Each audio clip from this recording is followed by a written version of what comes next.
Ek wil vir iemand sê, hoor mooi, moenie deel raak van die probleem nie, maar raak deel van die oplossing. Om vir iemand te sê wat in 'n probleem is, om vir hom te sê dat daar is 'n Here Jesus Christus wat storm stil maak, wat hom wil uithelp, wat hom wil red, wat hierdie probleem vir hom wil oplos, as jy hom 'n kans gee. Dit is al wat die Here Jesus van ons verwag, om hom 'n kans te gee. Dan maak hy die storms in ons lewe stil.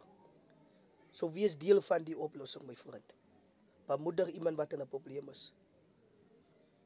Vertel hom van die Here Jesus Christus, wat daar is om ons te help, wat daar is om ons te red. Vertel hom van die Here Jesus, my vriend. Moenie stil bly nie, moenie stil bly nie. Praat van die goedheid van die Here. Vertel hom wat die Here vir jou gedoen het. Wat hy vir jou gedoen het, kan hy vir hom ook doen. Praat oor die goedheid van die Here.